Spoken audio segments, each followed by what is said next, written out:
Do you see my screen? Yes, I am able to see. All right. And the presentation as well. Yes, Samik, I am able to see. All right. All right. So first of all, good morning, good afternoon, good evening, everyone, based on wherever you have joined from, and thank you for joining this on a Saturday. I'm here to talk about the youngest Copilot in the Copilot family. That's Copilot for Security. And before I get started, I definitely would like to thank the sponsors, Panthera and Rapid Circle, and all the organizers to put together this wonderful event so that we can all learn together, right? And having said that, I would also request you to stay tuned so that you can actually win some exciting prizes as you see here. And then about a little bit about myself. I have been a cloud security architect, Microsoft Security MVP, MCT, and an author as well. And I'm just giving the QR code for my LinkedIn if you want to connect, and any questions you have towards the end of the session or later point in time. That's how it should be. So, and that's where I'll say getting started with Microsoft Security Copilot, or the new name is Microsoft Copilot for Security, right? So with that said, first of all, would like to start with an introduction. Why exactly we need this, and little bit of disclaimer here. I think in all the Copilot sessions you're going to have so far, the licenses are kind of basically on user seats. It's GitHub Copilot, M365 Copilot, but Security Copilot is little different in that way. It totally and it just released basically on 1st May. So as you know, it's still maturing, and there's a lot way to go. But the way to create is just to create a compute instance in Azure, and then you can leverage a Security Copilot. Having said that, let's get started. So as a part of introduction, we would like to understand why exactly we need that, and also demystify a little bit of myths, right? Security Copilot is an augmentation tool, not something which is going to do the like replace or something like that. It's more of enhance the capabilities, and how you can leverage your SOC and unified XDR platforms in a lot more efficient way, and then stop attacker way ahead. And then after that, the next thing is how to get ready. So when I say how to get ready, we talk a little bit about how Copilot looks like from a design standpoint. We understand how to work together with Copilot for security. And then, what are the ways to provision? So while I have provisioned my instance, I've basically taken some screenshots, which I'd also like to show you. These are the screenshot you should confirm that when you're provisioning that, and then it fundamentally kind of helps you understand a bit better. Then we'd also say Copilot security in action. So in that case, what you're going to do is I'm going to share you kind of the high level features, what it offers, and then try to jump on a demo and show you exactly in live environment how the tool works, right? And then obviously, if you have any questions, and if things like that, and then go there, we're all good there. Happy to have the questions. With that said, I think let's begin with the why, right? So as of today, why it is kind of required. So when you talk about why, right, the first thing to understand, again, these are very generic stats, so number might vary, but this is just for you to understand that on an average, a breach cost around 4.5 million, right? If it is especially a security breach, then what happens is after that, if you kind of look further, once we set up a SOC and things like that, we really spend a lot more time. Around 40% of the entire time is being sent or kind of spent around understanding and sorry that so understanding and doing the core task like investigating, threat hunting, and things like that, right? And further to the surprise, right, there is 60% of task being spent on reporting itself. So you have a breach, let's say you got a brute force, right? Now there are like we're gonna go to 10 other tools to ensure that's a real brute force attack. And then once you do that, you have to put that in all together in a report in a presentable format, and then also reach out to the user to make sure that that's a true positive or a false positive. And then end of the day, before you close it out with the conclusion, as an analyst, you are spending really a lot of time around reporting, right? Now that's where the next step comes in, how we can optimize all these things so that on an average we get our efficiency increased, we get our incident queue shorter and shorter. With that said, I will just talk about a little bit of advantages what it has, right? So in the era of AI, Microsoft has really trained very specific Gen AI models, which is used in Copilot for security. And then the infrastructure is really scalable. I'm going to show you how you can create an instance of Copilot, right? And it's really orchestrated in a way that security Copilot is not something which just sits on top of your other security tool. It just acts at a hyper layer, as well as it helps you correlate and make each system talk to each other. For example, you have something specific in Intune, and then you have something specific in Defender. So before Copilot, as an analyst, you have to go to each separate environments or products, or maybe if you're really an experienced one, some scripting, and also you can really do things in scripting, but still you need to spend time to make sure that they are like, you have to correlate both the information from both the environments. And then what happens is, then you have to apply human intelligence on top of that, right? Really, what data matches with what.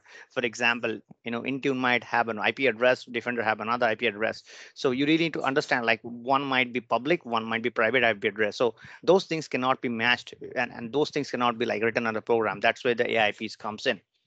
Apart from that, Security Copilot also works very well with Defender for Threat Intel, wherein Microsoft invests really a lot to make sure that your threat feed is up and running and it's up to the mark, and it goes and it leverages that particular field to do an add-on on your incident queue and things like that.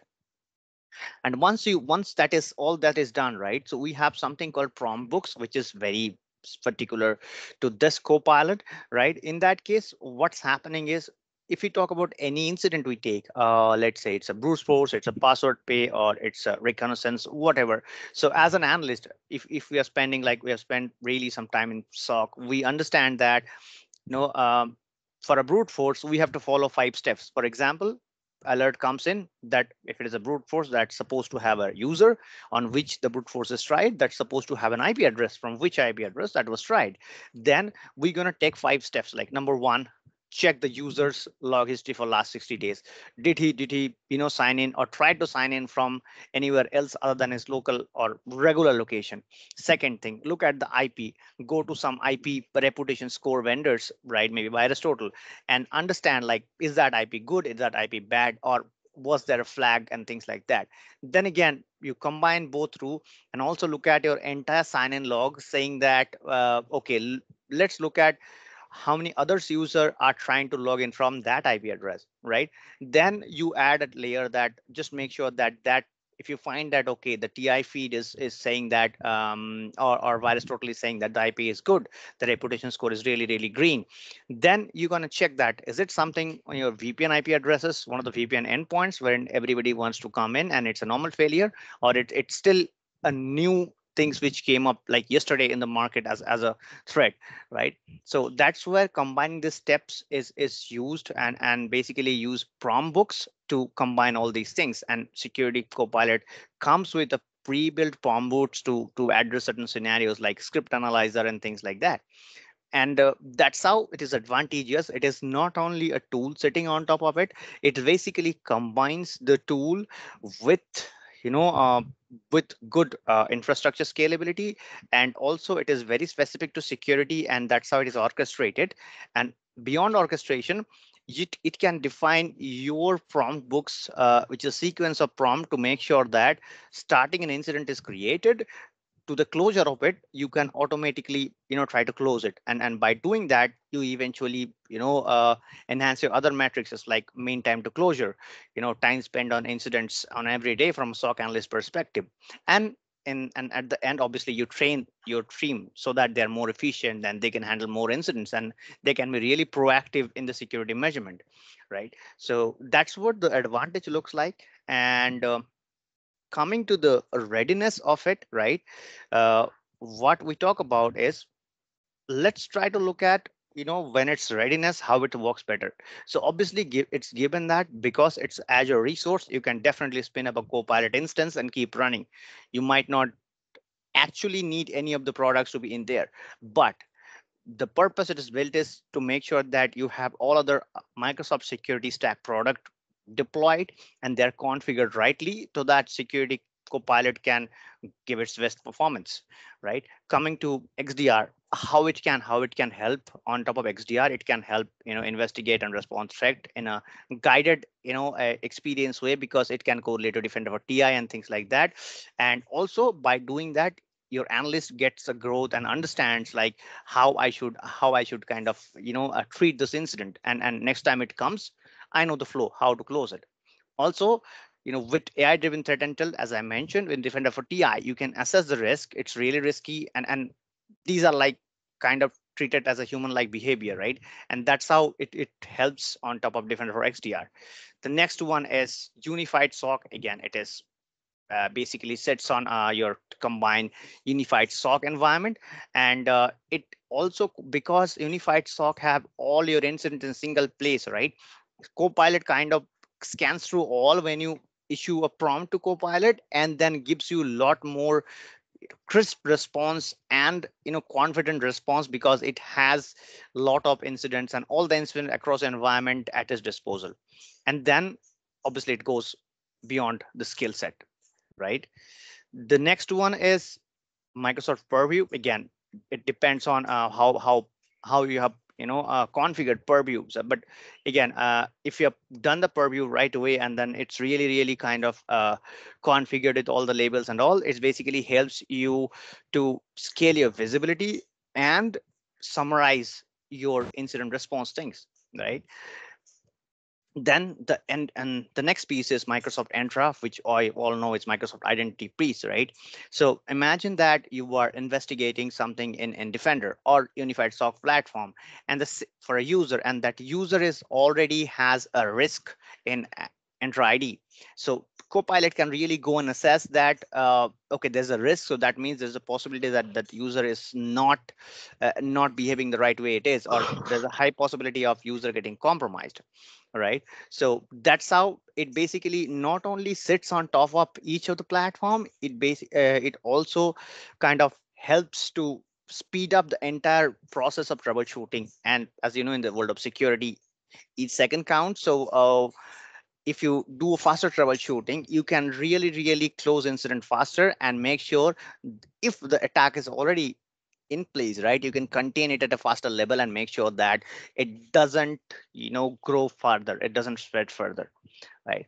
And again, another pillar where it works with is on Intune. So if you have Intune connectivity, it can obviously go more faster because it has, again, more contextual data from Intune perspective.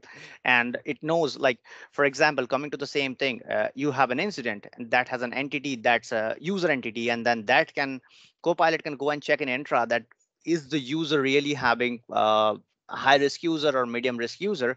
Same thing goes for a device, if the device is really compliant and things like that, and accordingly it can summarize you the response, right? Now, one thing to remember, as I mentioned a little earlier, that you can obviously spin up your Copilot instance saying that, okay, I want a Copilot, but you having these security stack products in place configured the right way before that helps the Copilot perform lot better.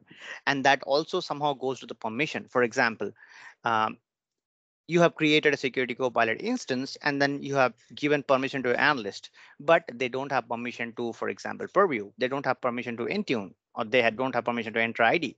So technically, even they issue a prompt due to security guidelines, they cannot actually Copilot cannot perform alongside all the products in those cases. So we need to be mindful about how we configure the permission, and that's how the permission management is kind of built right now, right?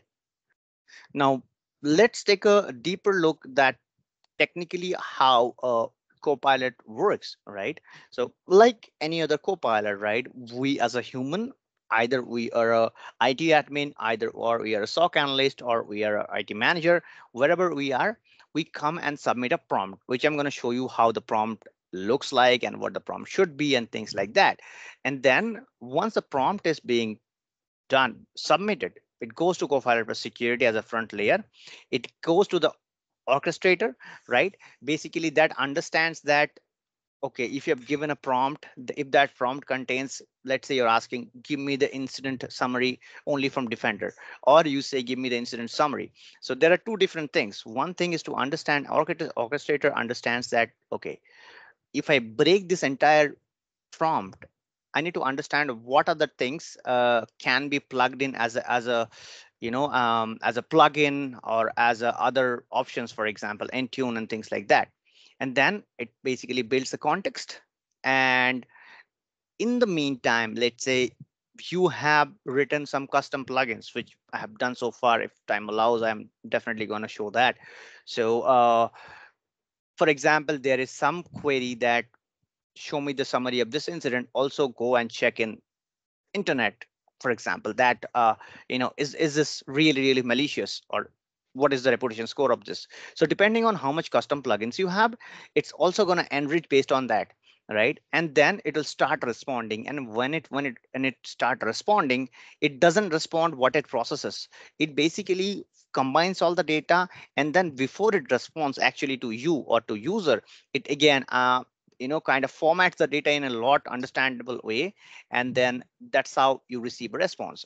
So that's basically how you would see the security copilot end to end working from a user flow, right? Now let's deep dive further that how it helps. So I've just, as I mentioned earlier, I've just taken some sort of roles here. Maybe it's a junior analyst, it's a senior analyst. So what they can do as a junior analyst, when we start, like we really not do not have much idea about how Copilot is and what it is capable of. We can definitely start writing our prompts. Can just say that, okay, give me this incident details and things like that, or write me a KQL query.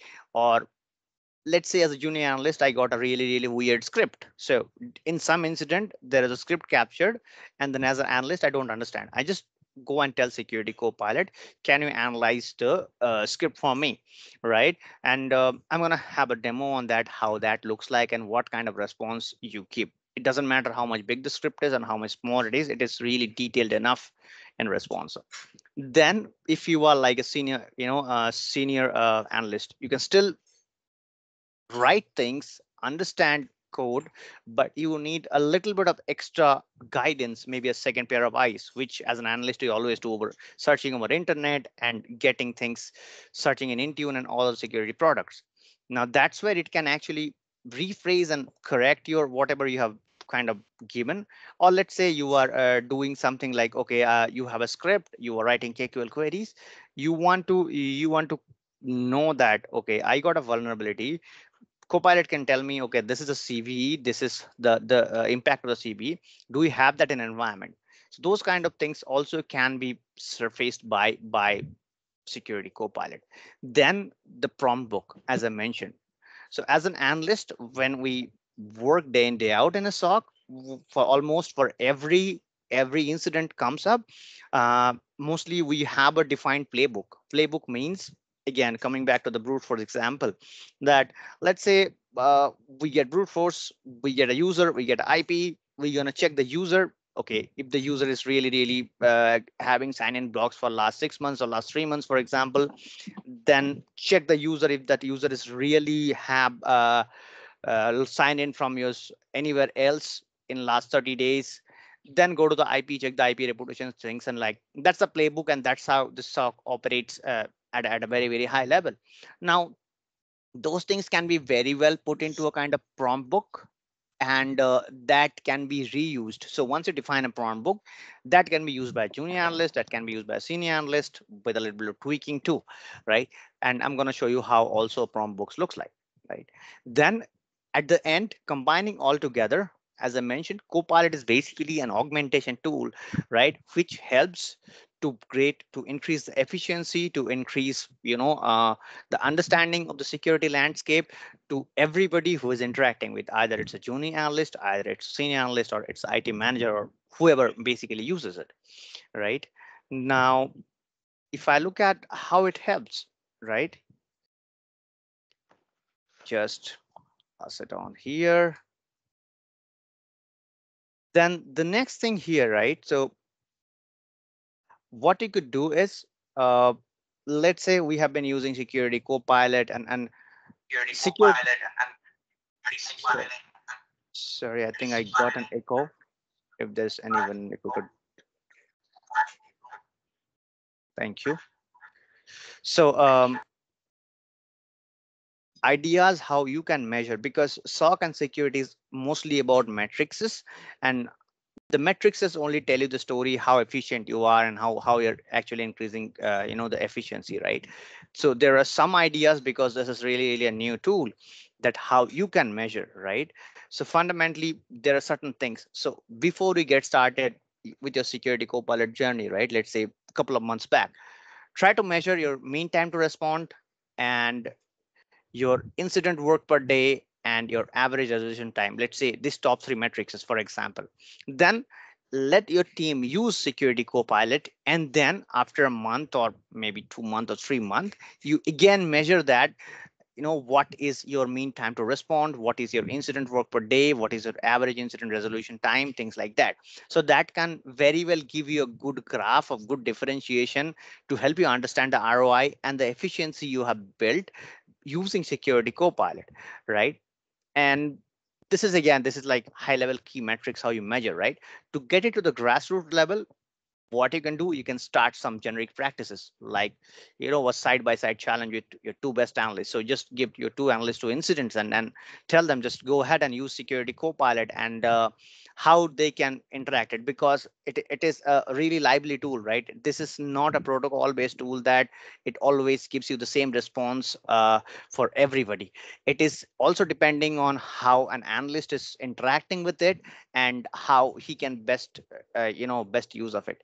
And maybe another one can be, just go ahead and anybody you are getting a new hire, or you know uh, somebody who is new to the team, tell him just go ahead and randomly use security copilot. Then you can also work on similar cases. Let's say you have a really complex case, for example, brute force, or maybe any malware analysis, right? That is, you are doing it manually or with your predefined playbooks, and then just try it out with security copilot. So these are some practices which you can circulate within the team, so that they can really get used to it, and then get hands on with security copilot.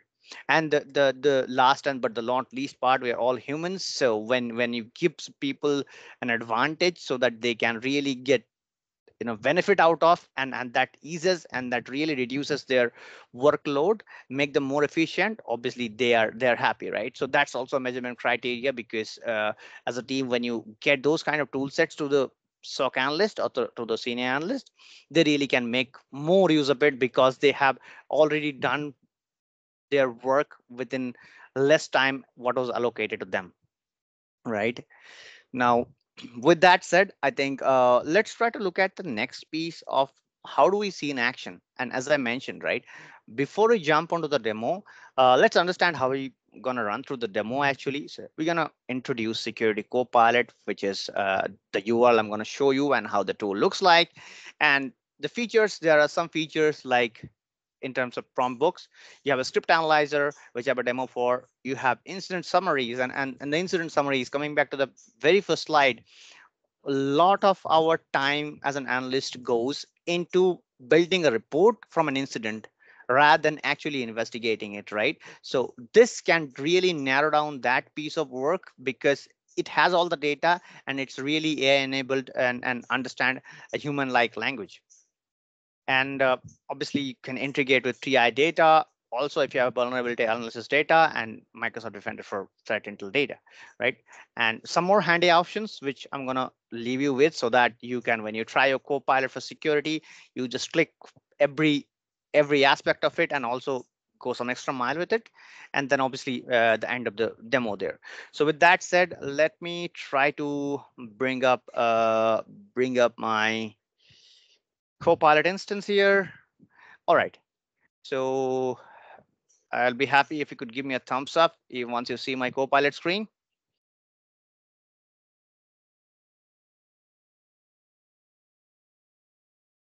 All right. So this is how the tool looks like. And the URL stands as securitycopilot.microsoft.com. And obviously the URL is open once you have a Microsoft ID, but fundamentally you have to create a capacity in Azure. So let me also try to show you how that looks like. So this is what it's gonna look like here, right? As a capacity, you can create it. And let me try to quickly run you through a few more things there. Once you create a capacity, right? Once you create a capacity, you're gonna see something like this where it asks you to configure the rest of the things. And once you configure, this comes to this kind of screen, and it's going to set up your tenant. And it also tells you based on your location selected where the data will be stored. And obviously, remember that Microsoft seeks help for improvement. So every prompt response you get, there is a really good option to give feedback. And that's how your particular security copilot model is going to get tuned, right? And gets better and better over time. And then the very important piece of it, like Copilot access, you can give contributor to everyone and owner to global administrator and security administrator, right? And you can obviously go and go to Microsoft Docs for more specific details around access. Then once it is all set, I'm gonna go back and welcome to security Copilot over there, right? So with that said, let me just move it away and then come back to the screen. So once you have security copilot logged in, it's gonna give you certain things, as you say, continue your last session, because the last session I did just before the demo, I just ran a script to analyze the script, right? And yesterday I was just doing some plugin stuff, as I say, right? If there are some data sources which you want to enrich your copilot with, and you don't think that that's here exactly available within your environment organization, you can do a plugin, and plugin can be also a kind of enhancer for your Copilot environments. Now, if you scroll down all the way to the bottom, it says start a new session and submit the form, right? So you can start typing your prompt here, right? So let me try to get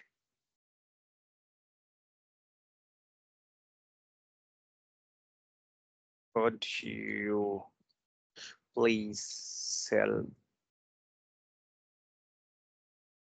with this,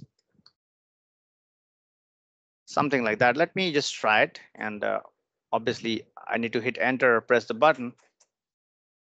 And as you see, it's gonna load, right? And it's gonna go see what it's doing. It's going to check the plugins you're using. So is there a plugin I have? And if it finds that I have a relevant file, plugin to check this IP address, it's gonna go there and kind of do the evaluation. And it shows Microsoft Defender for threat intel, right? And it basically gives the DNS resolution and things like that. And that's how it goes on, right? So just to save time, I'm gonna keep it here, and then I'm gonna open a new tab again to look at my existing ones, right? So again, let's say whenever you are kind of doing your security copilot or coming into and using a security copilot, what you could also do is look at your previous session. So how do you do it?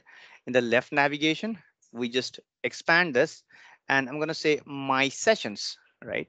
In my sessions, it's going to show you any sessions you have. It doesn't mean that you have to actually keep it saved. It's automatically saved. So as I was talking about the script analyzer, right? Let me try to open that.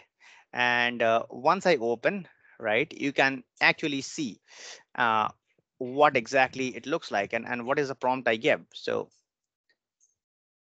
if I say what I did, the following script is, that's what it says. Script analyzer And this is also a prompt book as well.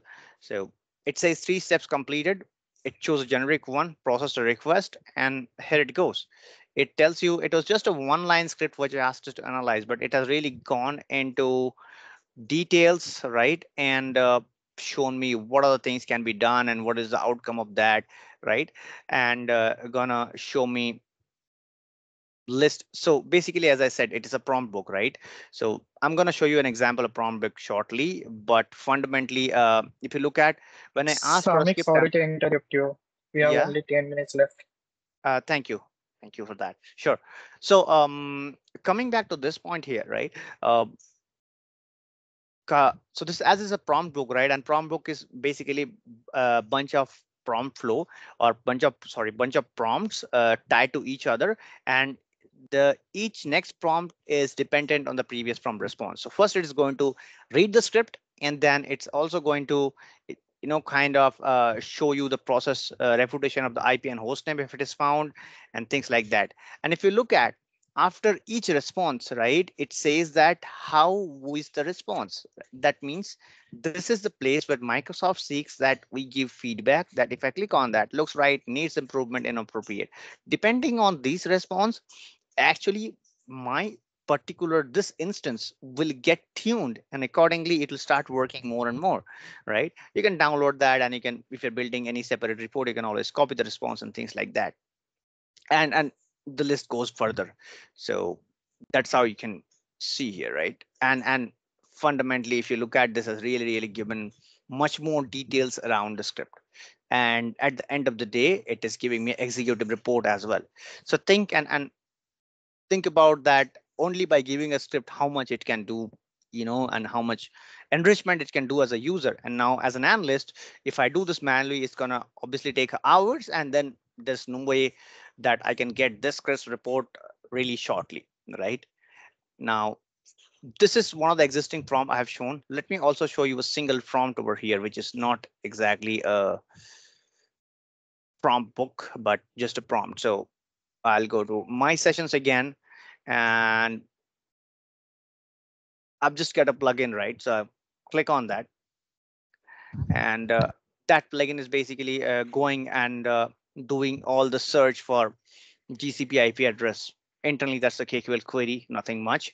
So first prompt, what I wrote is, please provide me GCP IP list. It went to the plugin. It basically listed all the possible IP ranges, and then it asked for a response. Then my next prompt was, could you please confirm if this IP address is a part of this IP ranges?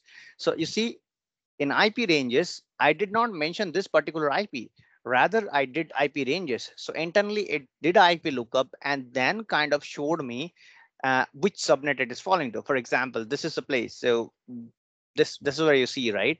And it says it falls within this, and obviously the allocated region is this region, because that was a part of the JSON file which I was used as a part of plugin or KQL query.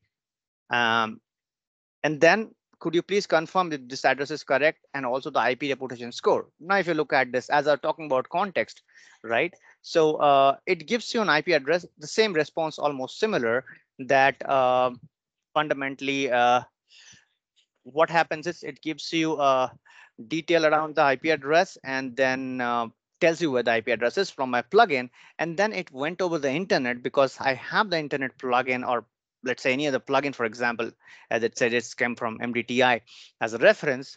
It gave me the reputation score as well. So it can work on complex query. It is not like you need to write each command separately. You can write your entire prompt in an efficient way, and then it can give you the response, right? Now, this is how you basically show it. And before I go to my prompt I ran, let me also show you there is a little star icon here when I say the prompt. And if you click on that, you see there are like, it shows me a couple of other things, the prompt books and things like that. And if I go to see all prompt books here, and let me try to open the same script, suspicious script analysis, which I ran this morning. If I click on that, if you observe, this is nothing but a list of prompts which is pre-built for you by Microsoft. And we just paste our script here. It's going to run this first prompt then with the snippet, right? Then it's going to find out if that has any IP address or host name. and then it's going to go to the threat intel library and then do a lookup for that, then extract all the all the indicators, and then can be used in detection query. Based on the action, it goes another prompt, do some recommendation, right? If you found that in some of user machine on use it as an incident, what is a recommendation? And at the end, you can look at the summary, how it is being summarized, which you just saw the result in. And also you can add a prompt, like these are pre-built, but if you want to have another prompt added, you can do that too. That's where your response will be really will be crisp, and all your incident can be sorted, which might take hours. It will be just done in minutes, right? Now let's close it for now. And there's another thing I'm talking to talk about. There's another log which is called sources. So in the sources, as I was talking about, security copilot doesn't work alone. It works together, and it basically kind of helps you set up other things. Let's say there are a lot of plugins, as you see, by default available, right? We can turn it off. We can turn it off if you want to, right? And apart from that, there are some others as well which is being developed, as you see. And there is something from ServiceNow. If you have ServiceNow, all you need to do is just set up and things like that, and then you can do URL scan. It can also go and do a public web search. If you don't want it to be used, you can just disable and block it. And then you can have your own plugins which is basically going to help you on your security copilot journey. Like, let's say your organization uses some XYZ tool to do an IP analysis, that can be extracted as a plugin. So just in a few seconds, I'm going to show you the plugin. This is basically the plugin I've used for listing all the GCP address, and it is nothing but a KQL query. And then the way I did it after writing this, it is kind of go to plugins. And if you try to upload one, that's how it should be. And click on custom Copilot security plugin, and you upload the YAML file, right? And obviously you also get to decide when you do it a plugin for just me basically for testing, and anyone in organization, it's kind of you are making it public, right? So with that said, I will with a minute left for my session, I will love to have some questions during the session. Otherwise, feel free to ping me in the chat, or also reach me out on LinkedIn for anything you need around security copilot. And with that said, I hope you really got some insights, at least to get started, because it's really a pretty new product in the market, which also needs us to time and spend more time and things like that. And this is a quick stat what I want to show you, right? People who kind of used it, people got 25% faster. 97% participants said that they want to do it again. It added overall 7% accuracy with the existing tasks, which is being done already, right? I'll skip the Q&A, and then I would like to conclude with thanking you once again to all the participants for taking out your time on a Saturday and then joining the sessions. And thank you to our sponsors, Panthera Rapid Circle, and the promotional partners, Biva Explorers. With that said, I will give it back to our moderator.